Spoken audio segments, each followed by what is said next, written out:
Now the third question. What are longitudes and latitudes? What are longitudes and latitudes? Yes. The imaginary lines that run around the earth parallel to the equator to the east-west directions are called latitudes. Okay, so what are latitudes? The imaginary lines which run around the earth parallel to the equator in the east-west direction are called the latitudes. The lines that run from the North Pole to South Pole in the north-south direction perpendicular to the latitudes are called longitudes. So, latitudes are full circles going around the earth, and longitudes are semicircles which goes from the pole to pole. Okay, so I'll read it again. The imaginary lines which run around the earth parallel to the equator in the east-west directions are called latitudes. The lines that run from the North Pole to South Pole in the north-south directions perpendicular to the latitudes are called longitudes. Okay, so now you have a minute time to read the answer.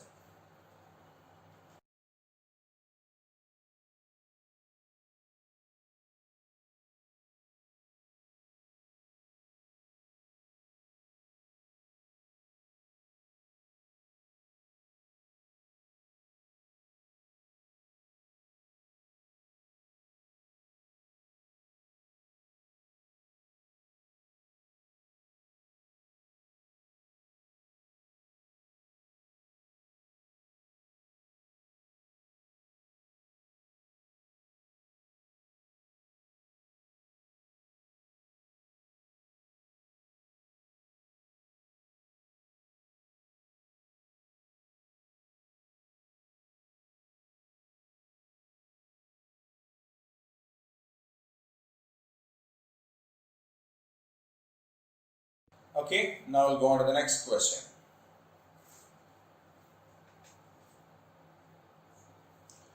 Why is the northern hemisphere known as the land hemisphere? Why is the northern hemisphere known as the land hemisphere? See, the northern hemisphere contains most of the land surfaces, so it is known as the land hemisphere. The northern hemisphere actually has most of the continental part of this world, isn't it? Yeah. So as it has a maximum of the continental part, it is known as the land hemisphere. Okay. The northern hemisphere contains most of land surface, so it is known as the land hemisphere.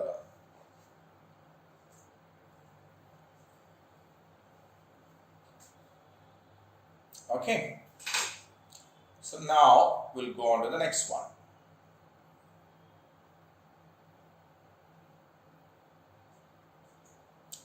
Why is the southern hemisphere known as the water hemisphere? Why is the southern hemisphere known as the water hemisphere? Answer. The southern hemisphere is almost covered with the oceans and very few land masses are there. So, it's known as the water hemisphere. So, we have already seen the northern hemisphere has a maximum of the continental region and the southern hemisphere has a maximum of the ocean region. Okay. So, there are very few land masses in the southern hemisphere and that is why it's known as the water hemisphere. Okay.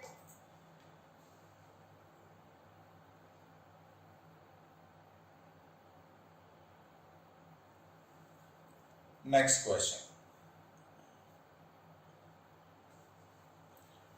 How is the grid useful to us? How is the grid useful to us? We can locate any place on the earth with the help of the grid. So how are the grids useful to us? We can locate any place on the earth with the help of the grid. So grids help us to locate different places on this earth, right?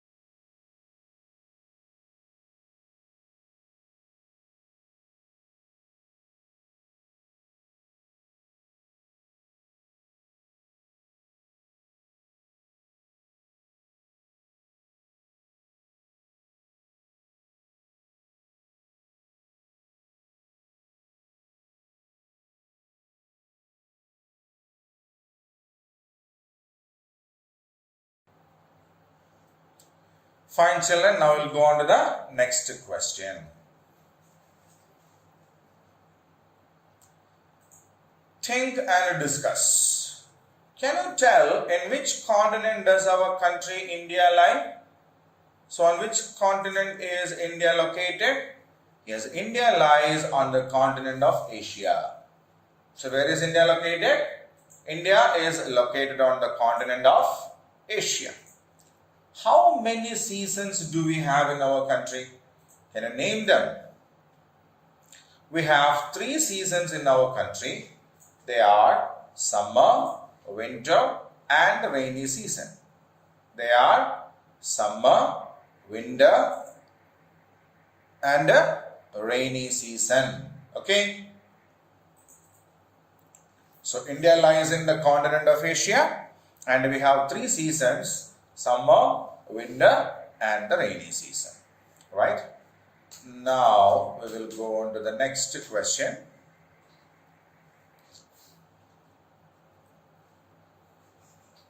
Draw the diagram of the spinning of the earth. So we need to draw the globe and mark the directions of its spinning. So this is the earth and we have the axis also here, and this arrow mark shows the spinning of the earth. So in which direction does the earth spin on its axis? Yeah, the rotation movement of the earth on its axis is from the west to east. This is east, this is west. Okay, so it is spinning in the direction of west to the east. So it spins in this way. This part is also rotating in this way, and the south pole also is rotating in the same direction. So in which direction do we have this spinning of the earth? Yes, the earth spins from west to east. Right? Fine.